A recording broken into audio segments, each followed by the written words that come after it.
দুবাইতে টপ 5টা যদি ঘোরার জায়গা থাকে, সেই টপ 5টা জায়গার মধ্যে 3 থেকে 4 নম্বরের মধ্যে হবে গ্লোবাল ভিলেজ। গ্লোবাল ভিলেজ একটা বাণিজ্য মেলার মতো থিম, যেমন বিভিন্ন দেশের বিভিন্ন ধরনের স্টল রয়েছে। স্টলটার বাইরে এত সুন্দর করে সাজানো, মানে ধরেন বাংলাদেশের থিমে আমি গত বছর দেখিনি, এই বছর দেখলাম গ্লোবাল ভিলেজ বাংলাদেশ একটা স্টল নিয়েছে, যেখানে আসলে ফুচকা নর্মাল খাবার দাবার ছাড়া আর কিছুই নাই।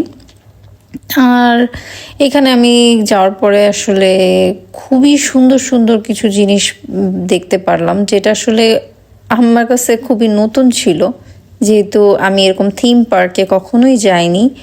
আমার কাছে খুবই ভালো লাগছে বিভিন্ন দেশের থিম নিয়ে বানানো। আমি গ্লোবাল ভিলেজে 2বার গিয়েছি। একবার গিয়েছিলাম শাহরুখ খানের কনসার্ট হচ্ছিল, মানে শাহরুখ খান এটার 25তম অ্যানিভার্সারি পালন করতে গিয়েছিল।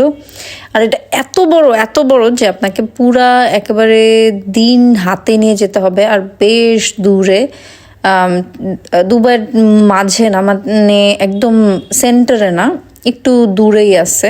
মেট্রোতে করে গেলে আসলে আপনি যাইতে পারবেন না। মেট্রো থেকে আপনাকে অ্যাটলিস্ট 60 থেকে 70 দিরহামের ট্যাক্সিতে করে যেতে হবে। আমি প্রথমবার গিয়েছিলাম মেট্রোতে করে, তো আমার খুবই মজা পাইছিলাম। ফ্রেন্ডরা মিলে কন্ট্রিবিউট করে গেলে খুব ভালোই হয়। আর যদি আপনার নিজস্ব গাড়ি থাকে কোনো ফ্রেন্ডের, তাহলে তো কোনো কথাই নেই। সেকেন্ডবার আমি গিয়েছিলাম আমার একটা ফ্রেন্ডের কারে। তো এই জিনিসটা দেখে আমার কাছে খুবই ভালো লাগছে। বিলিভ ইট অর নটের মধ্যে এটা ছিল, মানুষের হিউম্যান বডিতে কি কি থাকে সেটার সব পার্টস নিয়ে একটা ভাস্কর্য ছিল। আমার কাছে আসলে গ্লোবাল ভিলেজের ভিতরটা এতটাই ভালো লাগছে যে আমার কাছে মনে হয়েছিল যে এটা আসলে একদিনে কাভার করা যায় না। আমার মতো অলস মানুষরা যারা একটু হাঁটতে গেলে ক্লান্ত হয়ে যায়। আপনাদের কি অবস্থা? কে কে গ্লোবাল ভিলেজে গেছেন? কার কার কেমন অভিজ্ঞতা হয়েছে সেটা কিন্তু কমেন্ট সেকশনে জানাতে ভুলবেন না। আর কে কে কোন রকম ভিডিও দেখতে চান সেটাও জানাবেন।